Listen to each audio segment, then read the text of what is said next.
Hey everybody, it's Paul from Fat Guy Productions coming to you as always from beautiful Las Vegas, Nevada. Today we're making a really special custom of a Matchbox Maserati 4CLT. This is going to be so fun for me. I can't wait to show it to you. Let's get right to it. Hey, today we're going to be working on the Lesney Matchbox Maserati 4CLT. This car, as you can see, has been played with pretty hard and was clearly really loved by this little guy. He put his own little marks on it and gave it his little number 7 and he clearly loved it. And with that in mind, I want to really do something special with this car. So instead of just a restoration, we're going to do a custom so that I can keep this little guy's love for this car in mind. So it should be fun, and the video will be done in a little bit different of a manner in that I'll show you the finished product and then go back later and show you some of the steps I took to get there, because I don't want to spoil the surprise. Okay, so here I am using the Vix Bits to drill out the posts so I can get the base off the car. Some people have said, well, it's going to mar up the base. Well, I'm drilling the posts out. I think marring the base a little bit is the least of our problems. So I'm going to stick with this. After drilling the posts, I'll use a little bit of a persuader to get the base to separate from the body. And there you have it. And look how cool this is. The wheels are attached right onto the axles. That's going to be great. I'm going to love not having to take the wheels off the axles. Alright, so we'll lift the base off. Really simple. There's the wheels attached right to the axles. Comes out as one. Here's the little dude. I think the only thing holding him in was some crud. Okay, so we'll just get him out of there. And that's about it. A really simple car.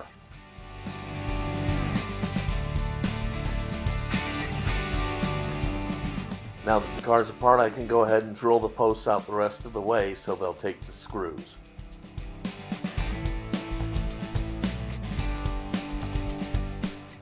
Sometimes the simplest looking projects will fight you every step of the way. This tiny little simple car is going to give me fits from beginning to end, starting right here. I'm using my normal paint stripper and getting nowhere with this sucker. I don't know what they used to paint this thing with, but I ended up, after this, soaking it for 24 hours, and that didn't work. And then I had to go get more aggressive stripper before I could finally get all the paint off.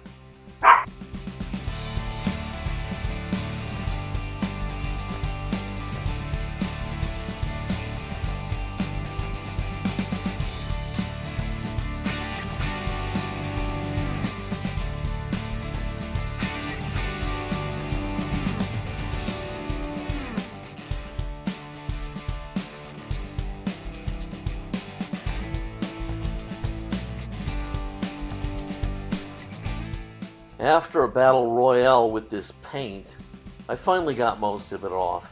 Now I'll take a dental pick and pick off any little scraps that are clinging on.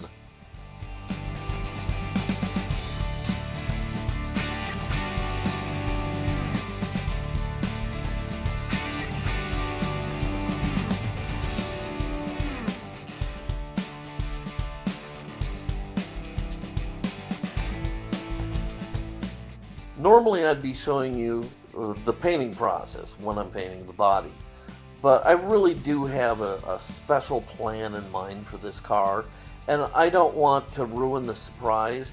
So I'm going to talk about this step of the build, and then I'm going to do the reveal, and I'll put all the painting part at the end of the video. So if you want to watch that, make sure you stay tuned. But I just don't want to give away what I have come up with. So right here what I'm doing is I'm actually putting down a flesh-colored acrylic base on the little driver dude. and then I'm going to set that aside and let it dry, and then I'm going to, since this is going to be a custom, I'm going to come back later and I'm going to detail him out. If I was doing just a restoration, I'd just leave him this color because that's about the color he was when I got the car.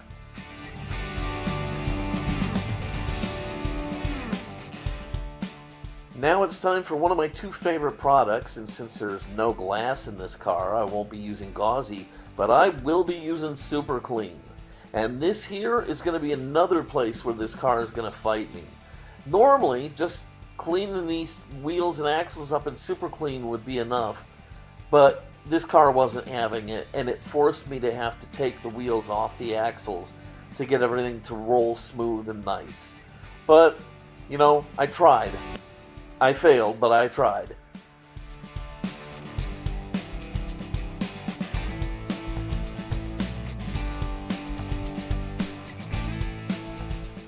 In real automotive spray booths, they wet everything down before they paint their cars.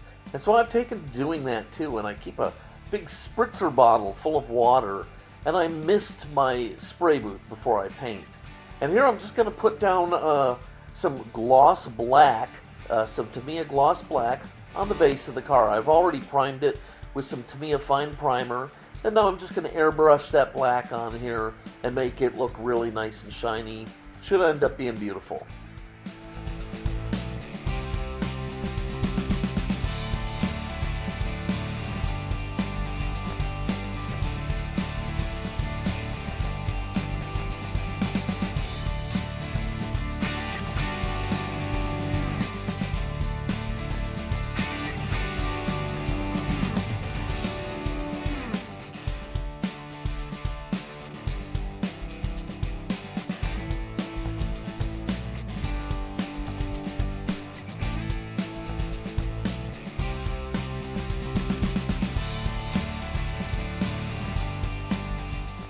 Alright, I'm kind of done.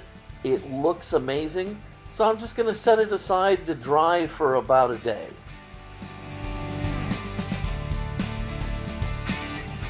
Okay, I know we haven't showed you the paint job or what I've done or talked about that, and we're at the stage where I'm going to put the car back together. And that's because I really, really want you to see this as like a surprise, and then I'll talk to you about how I came up with the paint job and why and whatnot. So here we are, we're putting the little dude into his spot in the base, and we're going to lay the axles into the little notches in the body of the car. And they just kind of drop right in there. Car probably could have used some new wheels. I didn't have any, so I'm putting these back on. But that's one of the nice parts of screwing it back together. I can always unscrew it later to put new wheels on.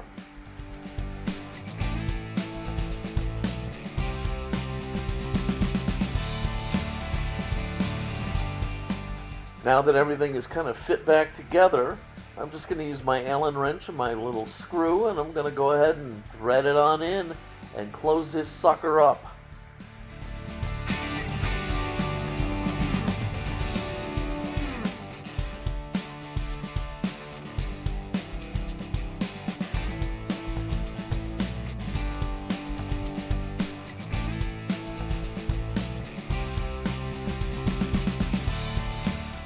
Alright, now that this is all buttoned up, I'm going to give you a first look at the finished product. From what the kid had loved and imagined to what it is today, I hope the little guy who loved this car would be proud of this.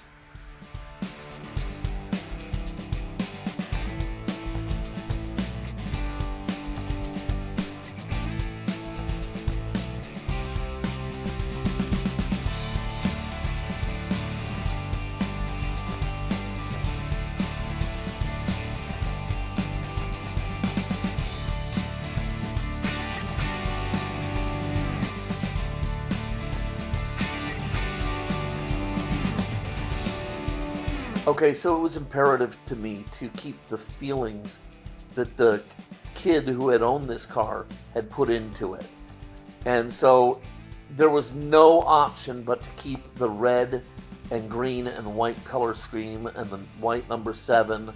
And but I wanted to make it look nicer. I wanted it to be mine, but still invoke what this kid felt about this car. So what I did is I went ahead and laid down an entire layer of Tamiya green paint and let that dry for about 2 days.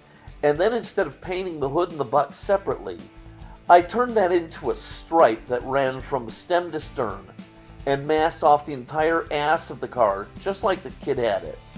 Now that it's masked off, I can go ahead and start to lay down some nice Tamiya gloss red paint.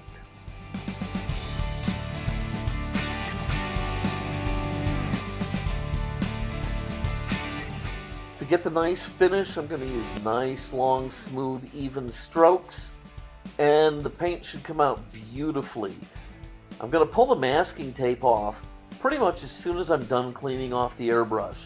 If you leave it on too long, when you pull it off, you stand a better chance of ruining your masking job. So about the length of time it takes me to clean the airbrush is about how long I'll wait, and then I'll go ahead and peel off the tape. Now, let me go ahead and show you a couple of the pages I was using to come up with the way I would paint the car. I drew a quick version of the car in Adobe Illustrator so I could try different paint schemes until I found the one that I liked.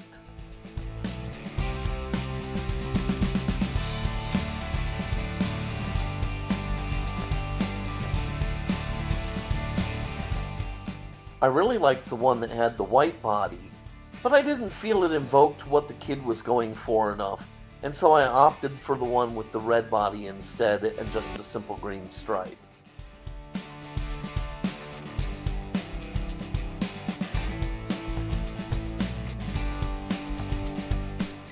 As I said, as soon as I got the airbrush cleaned up, I began to remove the stripe tape. I did this really slowly, and I pulled it back at about an 80-degree angle to itself to make sure it cut off nice and smooth. I think it came out really great. You can see the butt is green just like the kid had done it, and I've got a beautiful green stripe. After that dried nice and thoroughly, I masked off a little number 7 I cut out of my vinyl cutter, and then I took it over to the airbrush and I airbrushed it a nice glossy white finish. Once again, after I got the airbrush cleaned up, I started removing all of the masks so that I would be able to see the final product, the red and green Maserati with the white number 7s. I am so glad I did it this way, but I gotta tell you, this car has been a lot of work so far.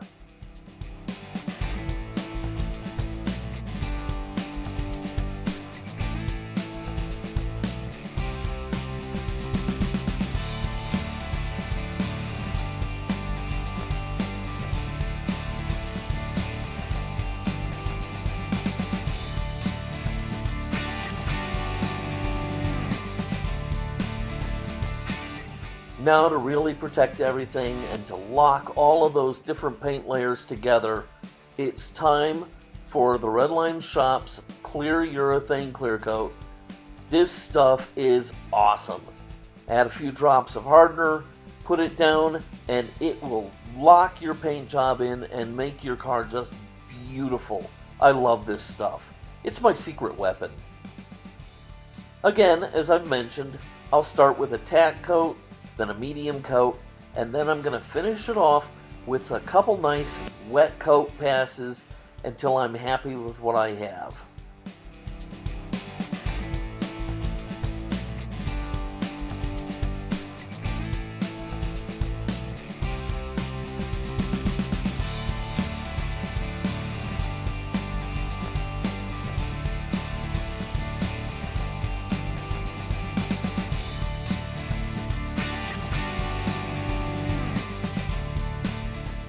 And here's the body ready to go. And you can tell right about here how excited I probably was. And I was really excited. This thing looked so much better than I ever dreamed it could have.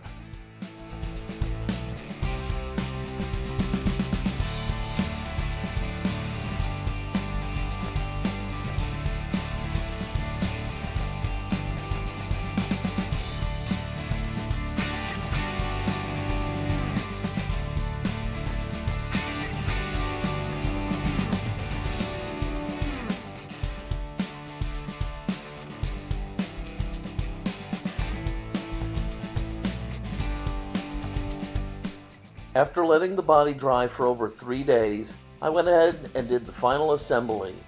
Here I am putting in some details using the ink from a Molotow chrome pen and a paintbrush. I simply kind of squirted some out into a little receptacle, and now I'm using my brush to paint it on.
And here it is, the full reveal in all its glory. I think it is beautiful. I think it invokes everything I was hoping it would. And I really hope that if ever the little guy who owned this could see it, I really hope he would love it. Because that was my intention. To make this just beautiful and yet be everything that this little guy had thought it could be. Well, I hope you enjoyed this Matchbox restoration / custom as much as I enjoyed doing it for you. Until next time, this is Paul from Fat Guy Productions saying have a great day and be good.